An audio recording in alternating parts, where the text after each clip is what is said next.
Well, I want to honor my mom and the life she lived, dedicated to her greatest love, Jesus. She and my dad followed the leading of the Holy Spirit and built Daystar television network to shine the light of Jesus around the world. That's where the name Daystar comes from. Through every season, I watched my mom live a life of faith, surrender, which was her favorite word, and obedience to God. She died in Mexico, not in her home in Bedford, Texas, not in a Dallas hospital, not surrounded by her family. According to a close family friend whose account was documented by the Roy's Report, Doug Weiss had quietly moved Joni Lamb to the Oasis of Hope, an alternative cancer treatment clinic just south of the Mexican border, on a Monday. She passed away that Thursday. Her daughters, Rachel and Rebecca, according to the same account, apparently knew nothing about the facility.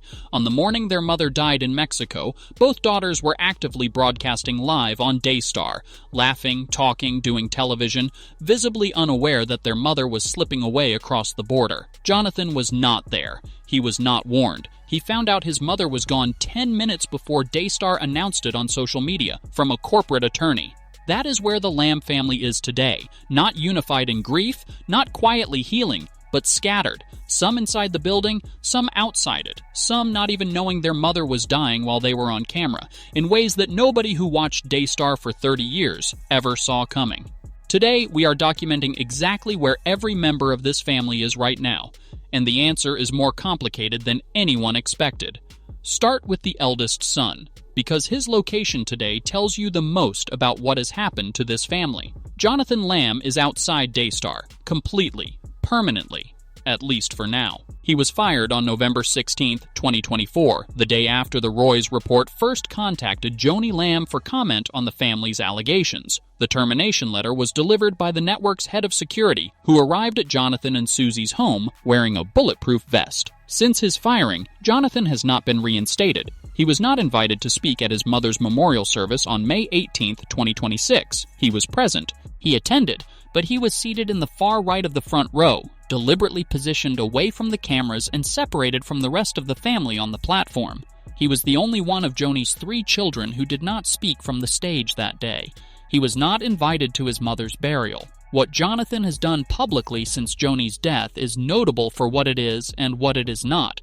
He posted a childhood photograph of himself with his mother on Instagram. He wrote about Tetris, about Scrabble games she always won, about helping him move into his college dorm room, about her love for God. He did not post a rebuttal. He did not relitigate the allegations. He did not demand the microphone he was not given. He said, "I love my mom."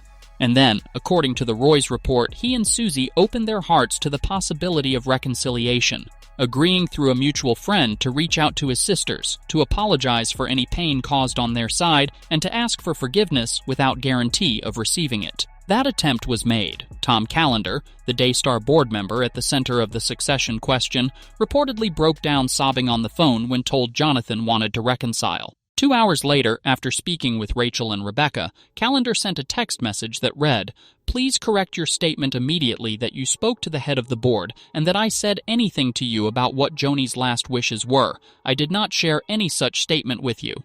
The man who had been at the hospital the night Jonathan was born and held him as an infant had, within 2 hours, sent a legal distancing text. Susie Lamb described the continued withholding of Joni's final words as pure evil.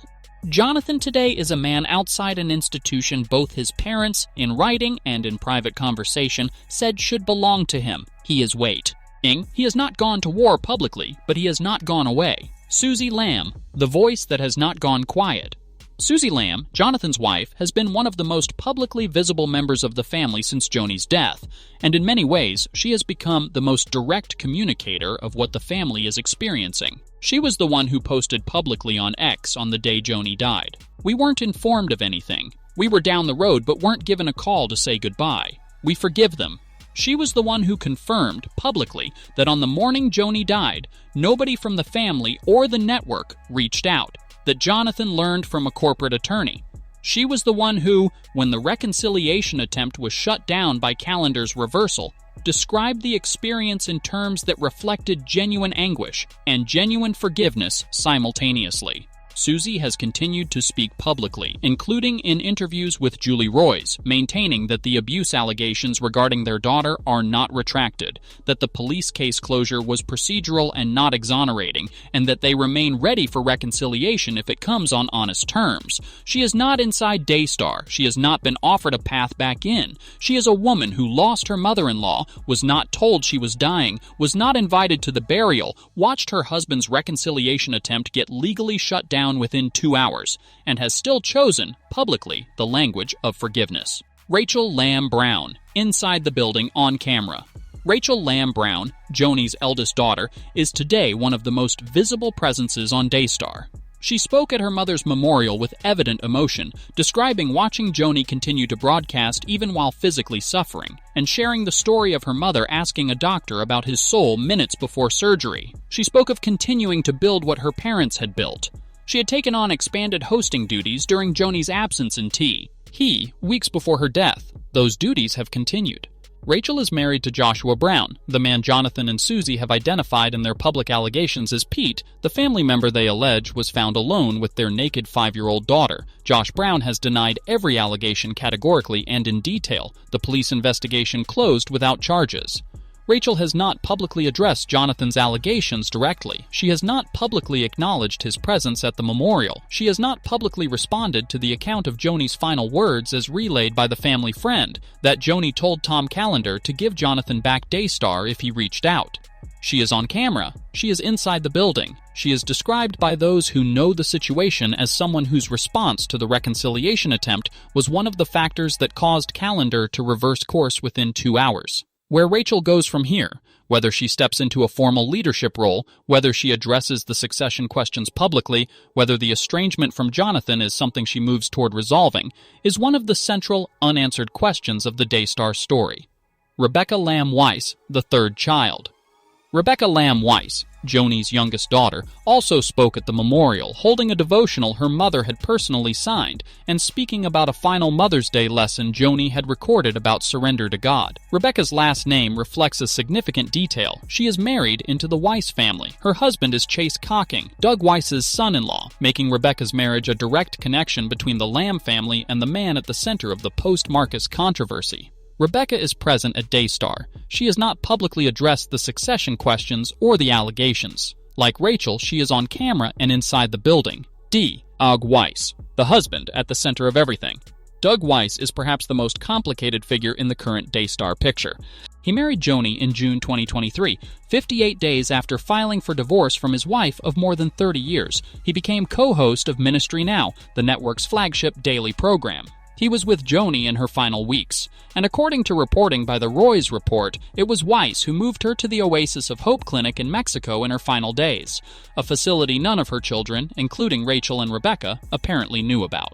The morning Joni died in Mexico, her daughters were on live television. They reportedly did not know where their mother was. Weiss gave his memorial remarks by pre-recorded video, explaining that the production team had asked him to record in advance because they knew he would cry. He spoke of holding Joni's hand on the beach, of their commitment to stay what he called lovers for life. His formal role at Daystar going forward has not been publicly clarified. The Colorado professional licensing boards have 2 formal letters of admonition on his record. 7 former clients gave accounts to the Roys Report describing experiences at his heart-to-heart counseling center that they said left them more damaged than before they sought help. Whether Weiss retains any ongoing formal authority at Daystar, and what that means for the institution's credibility with the viewers and ministry partners still connected to it, is a question the board has not publicly answered. Tom Callender, the man holding the keys. Tom Callender is not a Lamb by blood, but today he may be the most consequential person in determining what happens to the institution the Lamb family built. He has been in ministry for 40 years. He was at the hospital the night Jonathan Lamb was born. He held Jonathan as an infant. He was trusted by Marcus Lamb. He is currently the head of Daystar's board. According to the family friend documented by the Roys Report, Calland, R met privately with Joni approximately 3 weeks before her death. In that meeting, Joni told him, "If Jonathan tries to reach out, give him back Daystar." When Jonathan did reach out, through the mutual friend facilitating the reconciliation attempt, Callender reportedly broke down crying on the phone. 2 hours later, after speaking with Rachel and Rebecca, he sent a text message legally distancing himself from any such statement. On May 20th, 2026, 2 days after the memorial, Callender texted, "Please correct your statement immediately that you spoke to the head of the board and that I said anything to you about what Joni's last wishes were." Callender holds the power, as the Roy's report has noted, to sit down with Jonathan and Susie and tell them the truth about what Joni said in that makeup chair. He has not done so publicly. His reversal, after 2 hours of speaking with Rachel and Rebecca, remains unexplained. The institution, and the question nobody has answered. As of this broadcast, Daystar has not named a new president. The board's statement after Joni's death referred to a leadership team without identifying a single individual. No executive search has been publicly announced. No succession plan has been made public. Marcus Lamb left a written directive naming Jonathan. Joni reportedly left a private verbal instruction also naming Jonathan. Both of those expressions, one documented in writing by Trinity Foundation, one documented by the Roy's report through verified testimony, have been set aside by the people currently controlling the institution. The network continues to broadcast. The fundraising appeals continue. The legacy giving page remains, and the man both founders pointed toward is outside, waiting with his wife, choosing forgiveness in public, while the institution his parents built is operated by people who have not been pub, likely identified as its new leadership. That is where Joni Lamb's family is today, not where the cameras showed them for 30 years. Scattered, estranged, grieving, some inside a building, some outside it, one dying in a foreign country while her daughters broadcast live without knowing. And somewhere at the center of all of it, the recorded words of a man named Tom Callender, sobbing on the phone, saying, "Joni said to me, directly to me, if Jonathan tries to reach out, give him back Daystar." He said it, then he sent the text. And that gap, between what was said in the makeup chair and what has happened since, is the gap the Daystar story now lives in. That is where every member of this family is today. Documented, sourced, as complete as the public record allows. The question I want to leave with you, if Tom Callender picked up the phone tomorrow and honored what he reportedly heard in that makeup chair, what would reconciliation actually need to look like for this family and this institution to move forward honestly? Drop your thoughts in the comments. This community asks the hard questions. Subscribe if you are not already. Turn on notifications. This story is still unfolding, and when the next verified update arrives, you will want to be here. Thank you for watching. Stay discerning.